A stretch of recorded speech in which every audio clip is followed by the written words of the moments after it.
बहू, तुझे सुमित ने कुछ कहा? मानवी के कमरे में दाखिल होते हुए सास ने कहा। नहीं तो मम्मी जी। सपनों की दुनिया में खोई मानवी पलंग से उतरकर सिर पर चुन्नी लेती हुई बोली। आइए बैठिए ना मम्मी जी।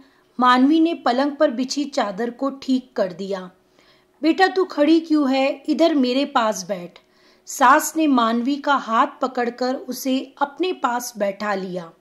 देख बेटा, अब तुझे तो पता ही है इस साल बिजनेस में कितना घाटा हुआ है। सालों का पुश्तैनी कारोबार स्वाहा हो गया है। लाखों की देनदारी सिर पर सवार है। सूखी रोटी चल जाए वही बहुत है, पर कर्ज तो चुकाना ही पड़ेगा। सुमित के पापा भी बहुत बीमार रहने लगे हैं। मुझे उनकी हालत देखी नहीं जाती। सुमित भी बहुत टेंशन में रहने लगा है। देख बेटी, अगर तू अपने पिताजी से 2 लाख रुपए मांग ले तो वह एक बार फिर से कोशिश कर सकता है। सास ने सीधे सीधे शब्दों में स्पष्ट रूप से सब कुछ कह दिया। पर मम्मी जी, पापा पर तो पहले से ही 5 लाख का कर्ज है। अब भैया की गुजर जाने के बाद घर में कोई कमाने वाला भी नहीं है। पेंशन के पैसों से बड़ी मुश्किल से घर चल रहा है।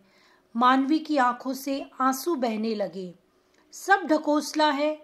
क्या मुझे नहीं पता कि जयपुर वाले घर का किराया भी आता है? सास को बिल्कुल भी दया नहीं आई। पर मम्मी जी, उसका तो केस चल रहा है। सारा किराया कोर्ट कचहरी के खर्चे और वकील की फीस में चला जाता है। मानवी ने सिसकते हुए कहा। मैं सब जानती हूँ बहू, मुझे ज़्यादा समझाने की जरूरत नहीं है। चल उठ, रुपए लेकर आ, नहीं तो तेरे लिए अब इस घर में कोई जगह नहीं है। वह मानवी को बाजू से पकड़कर घसीटते हुए दरवाजे तक ले आई। मैं सच कह रही हूँ मम्मी जी, पापा के पास रुपए नहीं है। मानवी ने गिड़गिड़ाते हुए सास के पैर पकड़ लिए। मुझे कुछ नहीं पता, चुपचाप रुपए लेकर आ। सास ने उसे घर से बाहर निकालकर दरवाजा बंद कर दिया और बड़बड़ाते हुए किचन की ओर चली गई। 10 मिनट बाद घर की घंटी वापस बजी।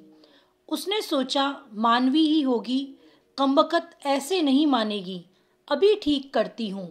हाथ में छड़ी लेकर वह दरवाजे की ओर बढ़ी, लेकिन दरवाजा खोलते ही होश उड़ गए।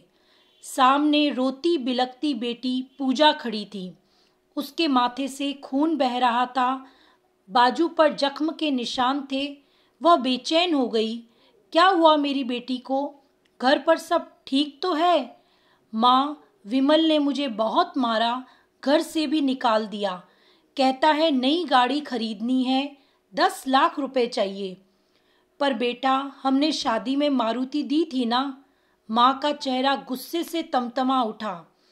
वह कहते हैं ये मिडिल क्लास कार है, उनके दोस्त मजाक उड़ाते हैं, उन्हें बड़ी गाड़ी चाहिए। वे आप सबको गालियाँ भी देते हैं।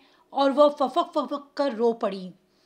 चुप हो जा मेरी बेटी। माँ ने उसे गले लगा लिया। उसकी आंखों के सामने बहू मानवी का चेहरा उभर आया। मानवी की सास सोच में पड़ गई। जिस दुख और कष्ट की स्थिति में बहू और उसके घर वालों को डाला था, स्वयं को उसी स्थिति में पाकर उन्हें बहू का दुख समझ आया। 2 दिन तक लगातार मानवी के बारे में सोचती रही। फिर बेटी पूजा के साथ मिलकर एक निर्णय किया। फिर मानवी को फोन लगाया। उठाते ही बोला, बेटा। उस तरफ से सहमी सी आवाज में मानवी ने बोला, हाँ मम्मी जी। बेटा, अपने घर वापस आ जाओ। पिताजी से कोई रुपए लाने की जरूरत नहीं है। जो संकट हमारे परिवार पर आया है उसका सामना हम सब मिलकर करेंगे। पूजा बेटी घर वापस आ गई है।